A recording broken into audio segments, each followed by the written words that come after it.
खुशी इसको सीधा कर दो प्लीज। खुशी ये पीछे का आ रहा, मुझे आगे का चाहिए, कर दो ना। कैमरा ना फ्रंट कैमरा करना है।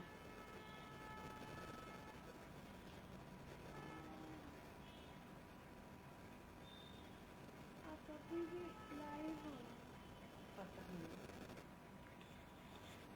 ये दबाओ। अब आ गया।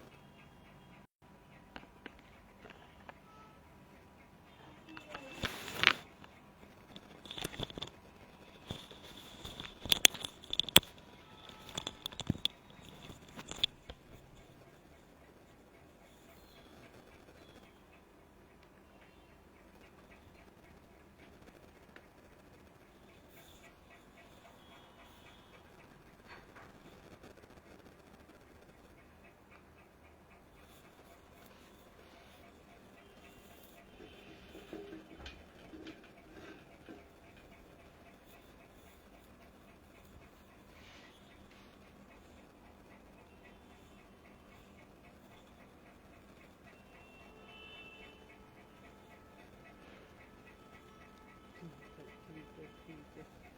Praise Lord, praise Lord, praise Lord. आप सबको मेरी तरफ से जय मसीह की और प्रभु यीशु मसीह का धन्यवाद हो कि हम आज फिर से आगरा मसीह मंडली के पेज पर आ सके और प्रचार करने के लिए मुझे ये सुंदर अवसर मिला है इस सुंदर शाम को। और मैं सोचती हूँ कि आप सभी ठीक होंगे, आप सभी प्रभु में आनंदित होंगे और प्रभु ने आपको अच्छी तरह से रखा होगा। सो आइए, आज समय बहुत कम है तो हम अपनी आराधना को शुरू करते हैं और हम स्वागत करते हैं उन सभी लोगों का जो इस समय उपस्थित हैं। ये हमारी प्रिय रोहिणी नायडू जी यहाँ पर है, हम आपका स्वागत करते हैं। God bless you. And Shabnam ji and David ji का, अनुपम डेविड का भी हम स्वागत करते हैं और आपका धन्यवाद देते हैं, प्रभु का धन्यवाद देते हैं कि उसने हमें ये सुंदर मौका दिया है आज इकट्ठे होने के लिए। तो आइए हम छोटी सी प्रार्थना करें। हे प्यारे पिता परमेश्वर, हम इस समय आपके पास आते हैं। हम आपका धन्यवाद करते हैं प्रभु जी कि आपने हमको एक बार फिर से यहाँ पर इस्तेमाल करने के लिए बुलाया है, एक बार फिर से अपने वचन को सुनाने के लिए बुलाया है। प्रभु जी आप अगुवाई करें हमारी, और हमें जो कुछ भी बोलना है और हमारे श्रोताओं को जो कुछ सुनना है प्रभु जी, वही हमारे मुंह से निकलवाएं। और प्रभु जी हमारे सारे मित्रों की और हमारे सारे प्रियजनों के दिलों को खोल दे, उनके कानों को खोल दे प्यारे प्रभु, ताकि वो इस वचन को संपूर्ण रीति से ग्रहण कर सकें। सबके ऊपर आपकी बड़ी आशीष हो और अनुपम जी और शबनम जी पे आपकी आशीष हो जिन्होंने इस पेज को शुरू किया है। और अब हम इस विनती को सुनने के लिए आपका धन्यवाद देते हैं प्रभु जी। इन जीसस नेम, आमीन। तो आइए हम एक गीत गाएंगे और वो गीत है गिन गिन के स्तुति करूं मैं। हम हमेशा प्रभु की प्रशंसा करें, प्रभु हमसे यही चाहते हैं। और हमने देखा है बाइबल में कि प्रभु के जितने भी लोग हैं वो प्रभु की प्रशंसा ही करते रहे हैं। और परमेश्वर ने हमें इस जगत में इसीलिए पैदा किया है कि हम सर्वदा उसकी प्रशंसा करें।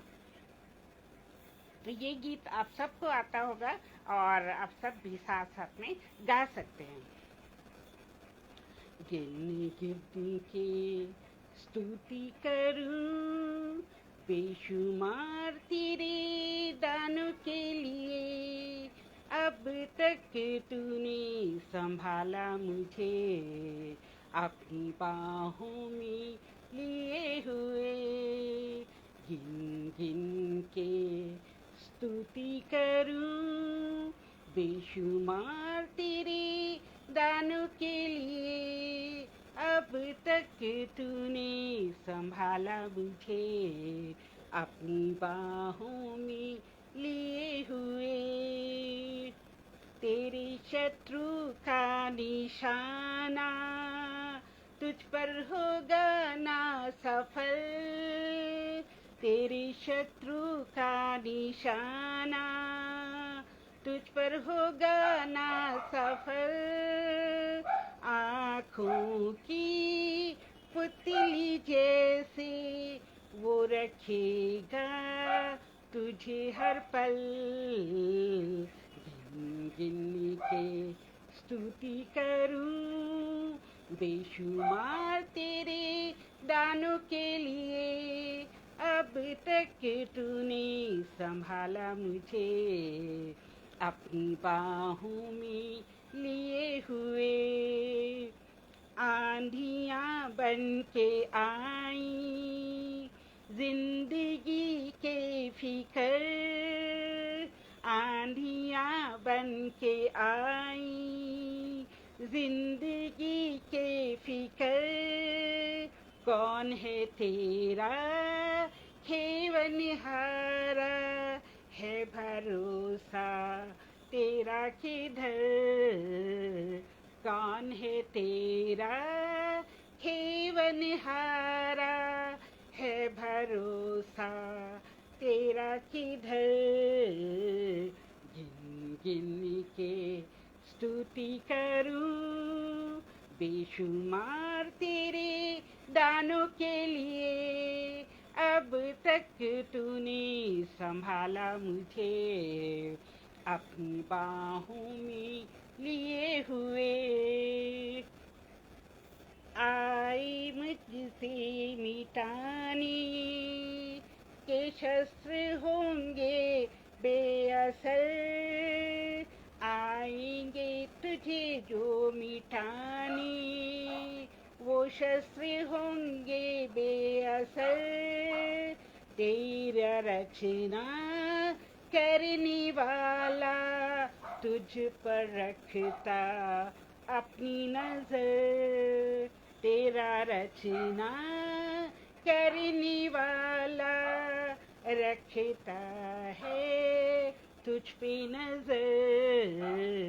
गिन गिन के स्तुति करूं बेशुमार तेरे दानों के लिए।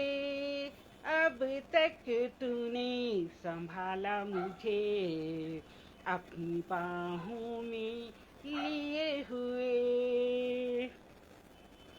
जो हर समय यहोवा को धन्य कहा करूँगा। डेविड ऐसे कहता है, आओ हम सब मिलकर उसकी बड़ाई करें। और इस गाने में हमने देखा कि हम प्रभु की बड़ाई कर रहे हैं, हम यीशु मसीह की बड़ाई कर रहे हैं कि यीशु मसीह जो है वो हर समय हमको संभालते हैं और वो अपनी बाहों में लेके हमें रखते हैं ताकि हमको किसी प्रकार से कोई हानि ना हो और कोई चोट हमें ना लगे। तो कितना महान है हमारा प्रभु और उसके लिए हम उसका दिल से तहे दिल से कोटि कोटि धन्यवाद करें। और आज का टॉपिक हमारा जो है वो एंजल्स के ऊपर है, स्वर्ग दूतों के ऊपर है। तो उसके ऊपर निर्धारित एक गाना हमने तैयार किया है जिसको हम इस समय आपके साथ शेयर करना पसंद करेंगे। I have a dream, a song to sing, to help me cope with anything. If you see the wonder of a fairy tale, you can take the future even if you fail. I believe in angels, something good in everything I see. I believe in angels when I know the time is right for me. I'll cross the stream. I have a dream. I'll cross the street. I have a dream. I have a dream. A fantasy to help me through my destination makes it worth the while. Pushing through the darkness, still another mile. I believe in angels, something good in everything I see. I believe in angels when I know the time is right for me. I have a dream, I'll cross the stream. I have a dream, I'll cross the street. If you see the wonder of a fairy tale, you can take the future even if you fail. I believe in angels, something good in everything I see. I believe in angels, then I know the time is right for me. I have a dream, I'll cross the stream. I'll cross the stream. I have a dream. So all of us have a dream. All of us have a dream of becoming big or becoming rich or becoming something in this world. That world may recognize us. But the real dream of a child of God is that we will meet the Lord one day and we will be with the Lord one day. That should be our perfect dream. And for that dream, for the fulfillment of that dream, we must strive. And here also we have seen that I have a dream. I have a dream to cross the stream. I'll cross the stream. That means we will cross this world and we will be with our Lord and Savior, and we will just rejoice over there, and there will be no tears and no problems. Everything will be nice over there. We have to affirm that, we have to believe it, that we are going to live very happily, very joyfully with our Lord when we have received Jesus Christ in our life. सो आइए हम वचन में चलते हैं. आज का topic जो है वो बहुत ही इंटरेस्टिंग है, और मैं इतनी ज़्यादा उत्तेजित हूँ, इतनी ज़्यादा हर्षित हूँ कि मुझे ये टॉपिक मिला जो कि हम आपके साथ शेयर कर सकते हैं. बहुत से लोग हैं जो एंजल्स के बारे में जानते हैं, एंजल्स के बारे में सुना है, लेकिन उस पर विश्वास करना बहुत ही मुश्किल होता है, क्योंकि कुछ लोग कहते हैं कि एंजल्स काल्पनिक होते हैं. एंजल्स जैसी कोई भी व्यक्तित्व इस संसार में या स्वर्ग में नहीं है. लेकिन अगर हम बाइबल के थ्रू जाएं तो हम देखते हैं कि एंजल्स का जिक्र कई जगह पर बाइबल में हुआ है. जैसे कि हम जाते हैं, जब हम यीशु मसीह के बर्थ से पहले हम सुनते हैं, पढ़ते हैं बाइबल में कि स्वर्गदूत जो है वो मेरी के पास आया था. यीशु मसीह की जो मदर होने वाली थी उनके पास आया और उसने कहा कि तू जो है गर्भवती होगी और तू एक पुत्र जनेगी. और वो कौन सा एंजल था, आप सबको याद होगा, उसका नाम था गैब्रियल. एंड ये जो स्वर्गदूत है, ये मदर मेरी से ऐसे कहता है और मेरी जो है विचलित हो जाती है, लेकिन वो विश्वास करती है कि जो कुछ भी स्वर्गदूत ने उससे कहा है वो रियल है. फिर हमने देखा कि वही स्वर्गदूत जो है वो जोसेफ के पास भी जाता है और कहता है कि तू मेरी को मत त्यागना, क्योंकि उसके गर्भ में जो है वो पवित्र आत्मा की ओर से है. तो हम कई जगह बाइबल में एंजल्स का वर्णन देखते हैं. फिर हम पुराने नियम की तरफ जाएं तो हम देखते हैं कि जो स्वर्गदूत है वो किसके पास आया था. स्वर्गदूत सोदोम एंड गोमोरा में भी आया था, और वो एक नहीं थे बल्कि 2 एंजल्स थे. और उन दोनों एंजल्स ने क्या किया कि सोदोम एंड गोमोरा गए जहाँ पर कि बहुत ही ज़्यादा भी अभिचार हुआ करता था, और वहाँ पर लोग जो हैं वो बहुत ही पाप के अंधकार में गिरे हुए थे। और जब ये दो एंजल्स वहाँ पर जाते हैं तो वहाँ पर कौन रहता था? वहाँ पे लूत रहता था, मीन्स लॉट वहाँ पर रहता था अपनी पत्नी और अपनी दो बेटियों के साथ। और जब वहाँ पर ये दो एंजल्स पहुँचते हैं तो वो एंजल्स के रूप में नहीं होते जैसे हम कल्पना करते हैं कि एंजल्स के दो पंख होते होंगे और वो जो है उड़ते होंगे। तो यहाँ पर ऐसा नहीं था, जबकि हाँ ये सच है कि एंजल्स के पंख होते हैं और वो उड़ते हैं और वो एक सेकंड में पूरे पूरे ग्लोब की दूरी को कवर कर सकते हैं, एक बार नहीं 6 बार, इतनी तेज उनकी गति होती है।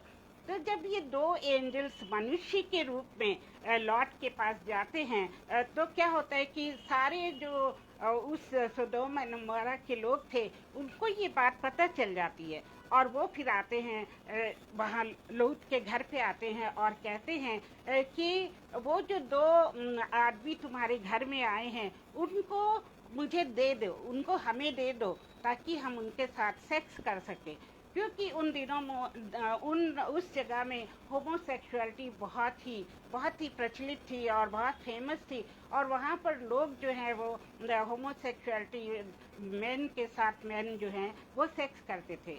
जब उन्होंने देखा कि दो नए लोग आए हैं तो उनके मन में आया कि हम इनको भी अपने चुंगल में ला कर इनके साथ भी वही गंदा काम करें। तो लॉट ने क्या कहा? उसने कहा कि ये मेरे मेहमान हैं, तुम इनके साथ ऐसा नहीं कर सकते हो, और अगर तुम चाहो तो मेरी दो कुंवारी बेटियां हैं, मैं उनको तुम्हारे हवाले कर देता हूँ, तुम जो मर्जी इनके साथ करो। मीन्स लॉट जो है वो उन स्वर्गदूतों को मेहमान समझता था और उनको बचाना चाहता था, क्योंकि उन दिनों में जो मेहमान जो है वो क्या होता था, एक भगवान के समान होता था। जैसे इंडिया में कहते हैं कि मेहमान जो है वो भगवान है, तो वो उसकी इतना ज़्यादा आदर सत्कार करते थे, लेकिन लोग जो हैं वो नहीं माने और वो दरवाजे में धक्का देकर अंदर आने लगे। तब वो स्वर्गदूत ने क्या किया कि स्वर्गदूतों ने लॉट को हाथ से पकड़ा और उसको अपनी तरफ अंदर को खींच लिया, और उन्होंने अपनी दैविक शक्ति से उन सारे लोगों को अंधा कर दिया, और वो जब अंधे हो गए तो वो इधर उधर टटोलने लगे और उनको कुछ भी दिखाई नहीं देने लगा। तो ये एक एग्जाम्पल है जिसमें कि हम देखते हैं कि दो एंजल्स जो हैं वो लॉट के घर में आए और उन्होंने किस तरह से चमत्कार दिखाया। तो बाइबल जो है वो कहीं भी गलत नहीं है, क्योंकि हम बाइबल में पढ़ते हैं कि पर्वत और ज़मीन और आसमान जो है टल सकते हैं, लेकिन प्रभु कहता है मेरा वचन कभी नहीं टल सकता है। तो उसका एक एक वचन जो है वो सत्य है, और हम लोगों को जो कि प्रभु के लोग हैं, प्रभु के संतान हैं, हमें उसके हर एक वचन पर विश्वास करना है। तो ये भी एक विश्वसनीय बात है कि एंजल्स आए लॉट के घर में और उसने उनको कैसे बचाया, और एंजल्स ने उन आदमियों को कैसे जो है सजा दी। अब हम देखेंगे कि शुरू में कोलोसियन 1:16 में एंजल्स के बारे में क्या लिखा हुआ है। कोलोसियन चैप्टर 1 वर्स 16, क्योंकि उसी में सारी वस्तुओं की सृष्टि हुई, स्वर्ग से होकर और पृथ्वी की, और देखी और अनदेखी, क्या सिंहासन, क्या प्रभुताएं, क्या प्रधानताएं, क्या अधिकार, और क्या सारी वस्तुएं उसी के द्वारा और उसी के लिए सृजी गई हैं। तो ये जो वर्ष है ये किसके लिए कही गई है? ये प्रभु यीशु मसीह के लिए कही गई है कि प्रभु यीशु मसीह के द्वारा ही सारी सृष्टि हुई। और ऐसा प्रतीत होता है कि ये जो प्रभु यीशु मसीह और परमेश्वर पिता और परमेश्वर पवित्र आत्मा शुरू से ही थे, आदि काल से थे, जबकि पृथ्वी नहीं बनी थी, जबकि सब तरफ अंधेरा था और जल और पानी ही पानी था। उस समय प्रभु ने क्या किया था कि स्वर्गदूतों की रचना की थी, और स्वर्गदूतों की रचना, बहुत सारे स्वर्गदूतों की रचना करी थी परमेश्वर ने। और वो स्वर्गदूत हैं जो कि डिफरेंट डिफरेंट लेवल्स पे पाए जाते थे। और परमेश्वर के जो दो स्वर्गदूत हैं वो बहुत ही मुख्य थे, जिसमें से एक तो आपको पता है लूसीफर था, जो कि सबसे सुंदर, सबसे ही खूबसूरत वो था, स्वर्गदूत था। और दूसरा माइकल था। तो ये जो स्वर्गदूत था ये बहुत ही सुंदर, बहुत ही प्रभावशाली और बहुत ही अमीर था, क्योंकि ये बिजनेस करता था, इसके पास बहुत धन था। तो लूसीफर को बहुत ज़्यादा अपने पर घमंड हो गया और वो परमेश्वर के तुल्य बनना चाहता था। इसका ये इस बात का भी हम जो है डिस्कशन पहले कर चुके हैं लूसीफर के बारे में। और फिर परमेश्वर ने जब देखा कि लूसीफर इतना ज़्यादा जो है क्या हो गया है, इतना ज़्यादा घमंडा हो गया है, इतना ज़्यादा अभिमानी हो गया है, तो उसने उसकी प्रजा के साथ उसको नीचे गिरा दिया और ये लूसीफर ही जो है वो शैतान बन गया। अब हम अपने मन में सोचते हैं कि परमेश्वर तो इतना शक्तिशाली है, तो वो क्यों नहीं लूसीफर को मार डालता है, लूसीफर को नाश क्यों नहीं कर देता है। मीन्स हमारे मन में ये सवाल उठता है अक्सर। लेकिन परमेश्वर जो है वो लूसीफर को नाश नहीं कर सकते। ये नहीं कि उनके पास पावर नहीं है, लेकिन जो लूसीफर भी जो है उनकी श्वास से बना है, क्योंकि पहले वो एक फरिश्ता था और परमेश्वर ने जब उसको अपनी सांस दी तब वो लूसीफर फरिश्ते का जन्म हुआ। तो परमेश्वर की जो आत्मा है जब उसके मुंह से निकल जाती है तो उस आत्मा को परमेश्वर कभी भी नाश नहीं कर सकते हैं। जैसे कि उन्होंने हमारे अंदर भी श्वास फूका है, आदम के समय से हम जानते हैं। और वही श्वास जो है वो क्या कहलाती, वो रूह कहलाती है या आत्मा कहलाती है। और इब्रानियों की लैंग्वेज में वो कुछ और रुआक कहलाती है। इस तरह से उसके डिफरेंट डिफरेंट नाम हैं डिफरेंट डिफरेंट लैंग्वेजेस में, भाषाओं में। तो ये जो रुआक है, ये जो श्वास है, आत्मा है, ये परमेश्वर की तरफ से है।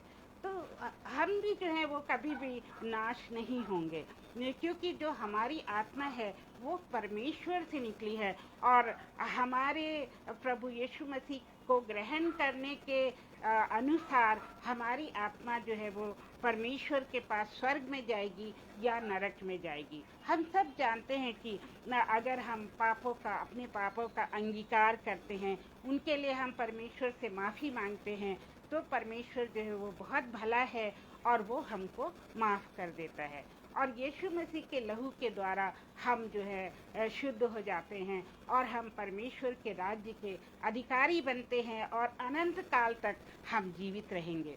तो ये शरीर तो नश्वर है, ये शरीर मिट्टी का बना हुआ है और ये मिट्टी में ही मिल जाएगा। पर जो परमेश्वर का वो आत्मा है वो सदैव सदैव अनंत काल तक जीवित रहेगा। तो ये जो आत्मा है ये परमेश्वर के पास जाएगा और वहाँ पर ऐसे कहते हैं कि बहुत ही खूबसूरत जगह है वो। आपने बहुत सारे लोगों से ये सुना होगा और बाइबल में पढ़ा होगा कि सोने की सड़कें हैं, जीवन के जो है वृक्ष हैं और हर 12 महीने पर में उसमें नए नए फल आते हैं और स्वच्छ वाटर की जो है नदियाँ बह रही हैं और वहाँ पर लोग जो है वो बहुत ही खुश रहते हैं। अब हम ये सोचते होंगे कि मीन्स ये सारी बातें मेरे भी मन में आती थी कि जब हम स्वर्ग में जाएंगे और हर समय परमेश्वर की महिमा करेंगे तो क्या होगा कि हम बोर हो जाएंगे, हम कब तक गाने गाएंगे, हम कब तक महिमा करेंगे। हम सब के मन में ये विचार आता होगा। लेकिन बाइबल हमें बताती है कि स्वर्ग में बहुत सारे काम हैं, क्योंकि हम भी जो है परमेश्वर की आत्मा है हमारे अंदर। हमारी आत्मा जो है वो परमेश्वर के पास जाएगी और परमेश्वर भी हमको जो है जो भांति भांति के काम देगा और उन कामों को हमें करना होगा। जैसे कि दुनिया में जो लोग हैं उनको बचाने का काम, उनके साथ चलने का काम और उनको मुसीबतों से छुड़ाने का काम, ये सब जो है वो स्वर्गदूत करते हैं। तो वो भांति भांति के लोगों को जो है ये काम परमेश्वर सौंप देंगे और वो काम हमको करने होंगे। और एक जगह तो मैंने पढ़ा है कि वहाँ पर मन्ना होता है, जो मन्ना जो इजराइलीस को खुदा ने दिया था, वो मन्ना कौन खाता है? वो मन्ना जो है वो स्वर्गदूत खाते हैं। और ये नहीं कि वो बिना खाने के बिना पानी के रहते हैं, मीन्स वो लोग मन्ना खाते हैं। और जब हम जाएंगे वहाँ और हम प्रभु यीशु मसीह को जानते होंगे, अनंत काल के अधिकारी होंगे, तो हमें भी वो मन्ना मिलेगा और हम भी वही मन्ना खाएंगे। और वो मन्ना कैसा होता है? बहुत ही मधु के जैसे बहुत मीठा होता है और बहुत ही मुलायम होता है। उसमें हर तरह के विटामिन, हर तरह के पौष्टिक पदार्थ होते हैं। तो परमेश्वर ने हमारे खाने का भी वहाँ इंतज़ाम कर रखा है। और वहाँ पर जो पानी बहता है वो बिल्कुल स्वच्छ है, उसमें कोई भी बैक्टीरिया, वायरस या फंगस नहीं है, और वो स्वच्छ पानी हम लोग पिएंगे। तो कितनी खुशी की बात है मेरे प्रियो कि परमेश्वर ने हमारे लिए इतना अच्छा इंतज़ाम स्वर्ग में कर रखा है। जैसे आइए हम इस बात पे विश्वास करें, हम इस बात से मुकरे नहीं, हम इस बात पे संदेह ना करें, क्योंकि परमेश्वर जो कुछ भी बाइबल में कहते हैं वो क्या है? वो बिल्कुल सत्य है और उसको कोई भी झूठा साबित नहीं कर सकता है। और इसी तरह से जो जोब में लिखा हुआ है, जोब चैप्टर 38 और उसकी 4 और 7 वर्स में लिखा है कि परमेश्वर जोब से कहते हैं, जब मैंने पृथ्वी की पृथ्वी की रचना की, तब तू कहाँ था? यदि तू समझदार है तो उत्तर दे। दैट मीन्स कि परमेश्वर ने शुरू में ही पृथ्वी की रचना की थी और उसके बाद उसने क्या किया था कि एंजल्स को बनाया था, और उसके बाद ही उन्होंने क्या किया? मनुष्य को बनाया। तो जोब तो कई पीढ़ियों के बाद पैदा हुआ होगा, और जब जोब मुसीबत में था और जब उसने परमेश्वर से हो सकता क्वेश्चन किया हो, तो परमेश्वर भी उससे क्वेश्चन करते हैं कि जब मैंने सृष्टि को बनाया था तब तू कहाँ था? मीन्स वो जताना चाहते थे कि तू तो बहुत ही दिनों के बाद इस दुनिया में आया है और तू कुछ भी नहीं जानता है। तो इंसान के अंदर एक रूह होती है और उस रूह को हम क्या कहते हैं? रूहात कहते हैं। और इसी तरह से बाइबल हमें कहती है कि परमेश्वर ने अपनी सांस हमारे अंदर फूंकी है और हम जो हैं सदैव सदैव के लिए जीवित रहेंगे। और ये भी बाइबल में लिखा है कि जो हमारी आत्मा है वो किन किन चीज़ों से बनी हुई है। हमारी आत्मा जो है वो एक परमेश्वर की आत्मा से निकली है और उसमें बहुत ही ज़्यादा प्रकाश है।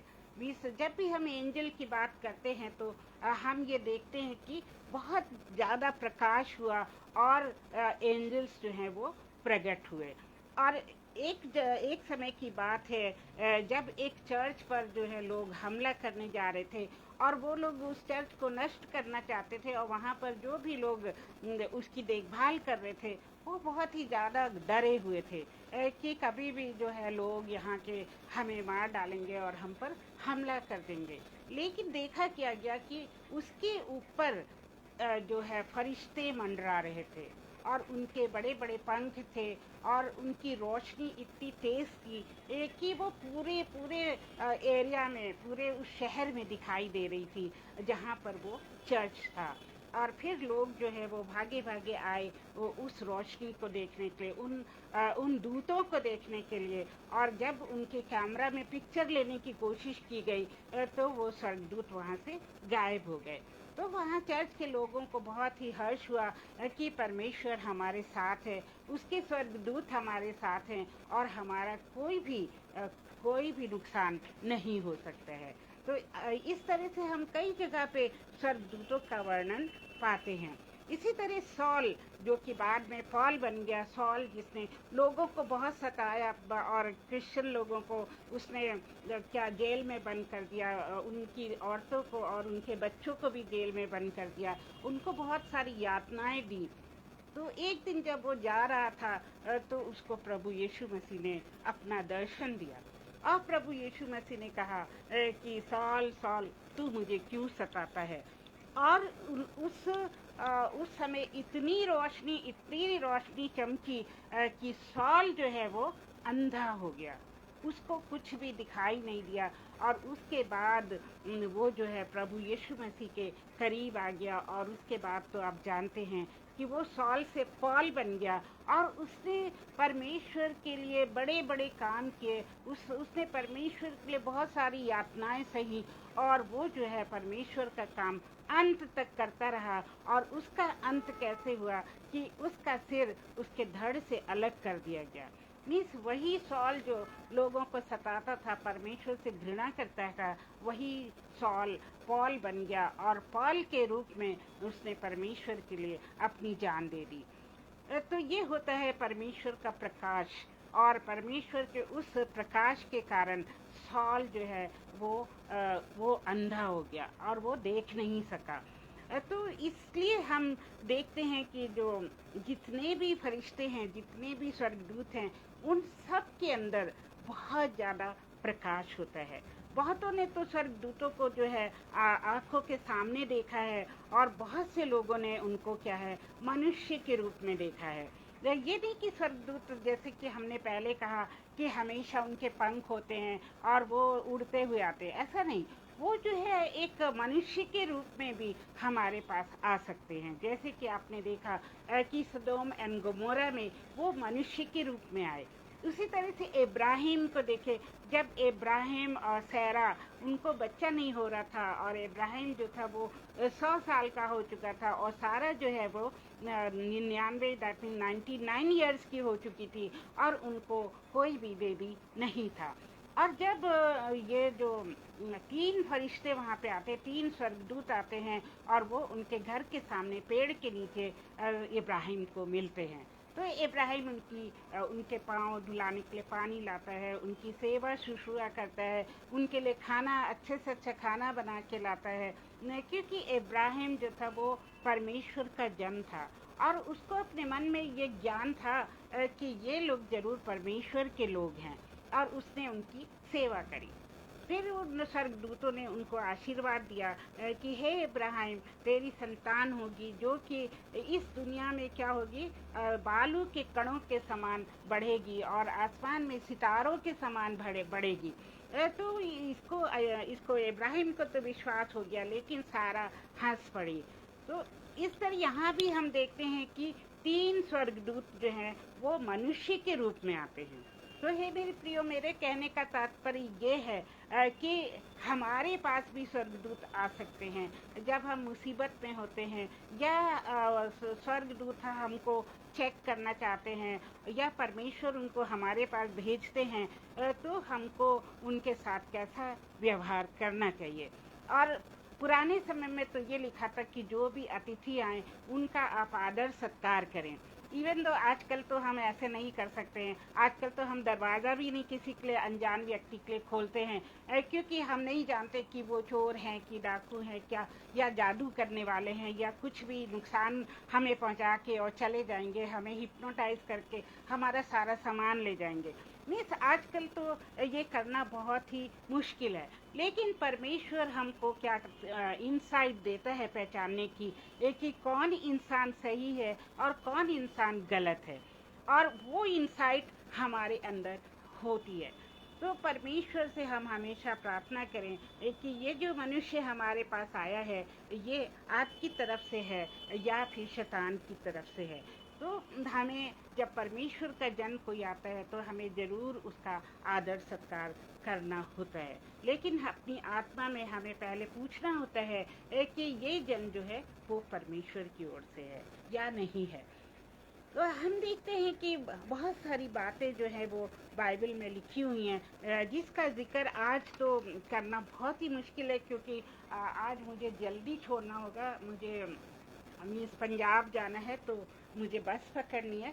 तो जितना भी हमने अभी तक वर्णन किया है, आई थिंक वो जो है हमारे दिल से ज़रूर उसने बातचीत करी होगी, परमेश्वर के वचन ने हमसे बातचीत करी होगी, और इसका जो अगला भाग है वो हम अगले सोमवार को शेयर करेंगे। तो तब तक आप जो है इंतज़ार करिए, और इस अनोखे टॉपिक के लिए आप तैयार रहिए। और मैं आप सबसे गुजारिश करती हूँ कि प्लीज़ अगले मंडे को ज़रूर से आइए, आइए हम सब प्रार्थना करें।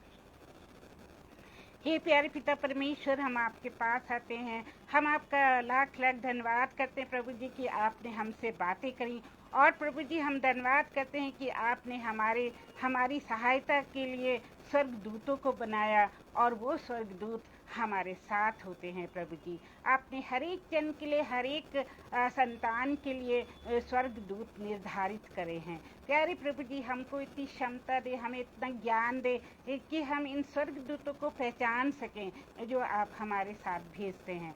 और प्यारे प्रभु जी हर एक के साथ हो, हर एक जो खतरे में है या किसी अभाव में है या किसी बीमारी में है, प्रभु जी आप अपने स्वर्गदूत को भेजकर उनको चंगाई प्रदान करिए और उनके साथ होइए। प्यारे प्रभु जी हर एक के साथ हो, और जब मैं इस सफ़र में जाती हूँ तो प्रभु जी आपका स्वर्गदूत मेरे साथ साथ जाए और मेरी भी रक्षा करे, और जितने लोग आज ट्रैवल कर रहे हैं उन सब के साथ प्रभु जी आप होइए और अपने स्वर्गदूतों को उनके चारों तरफ रखिए। प्यारे प्रभु जी उन स्वर्गदूतों का बेड़ा हमारे घर के चारों तरफ हो, हमारे कमरों में हो, ताकि कोई भी जो दुष्ट शक्ति जो है वो हमारे घर में प्रवेश ना कर सके, कोई भी दुष्ट शक्ति हमारे अंदर प्रवेश न कर सके, क्योंकि प्रभु जी पवित्र आत्मा हम में बसता है और आप हमारे अंदर बसते हैं, आप हमारे अंदर रहते हैं, क्योंकि हम परमेश्वर का मंदिर हैं।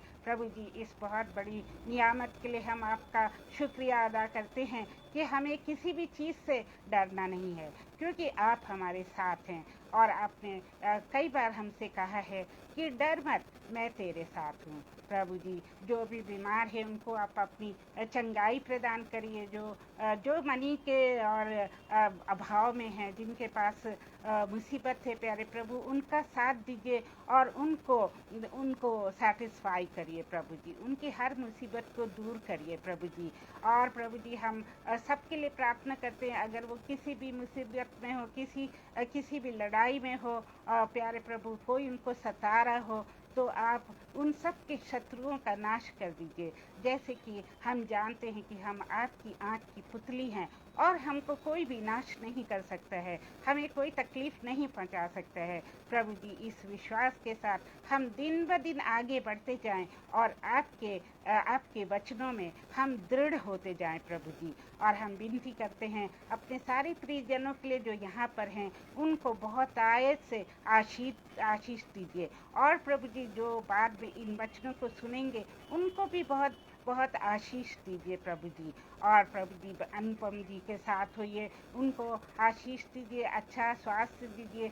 शबनम जी के साथ होइए, उनको भी अच्छा स्वास्थ्य दीजिए, कि वो अपने घर की रिस्पॉन्सिबिलिटी, अपने जॉब की रिस्पॉन्सिबिलिटी और इस पेज को पेज आगरा मसीह मंडली पेज को चलाने के लिए उनको शक्ति और सामर्थ्य दे प्रभु जी। उनके घर में आपकी बरकत हो और उनके बच्चों के आप साथ होइए, उनकी पढ़ाई लिखाई में उनकी मदद कीजिए प्यारे प्रभु जी। और हम फिर से सबको आपके हाथ में सौंपते हैं, रोहिणी जी को आपके हाथ में सौंपते हैं कि उनके साथ होइए प्रभु जी, और उनका हाथ पकड़कर उनकी अगुवाई करिए। और प्रभु जी जितने भी कोई भी दुख और परेशानी है तो उसको यीशु मसीह के नाम में हम कुचल देते हैं।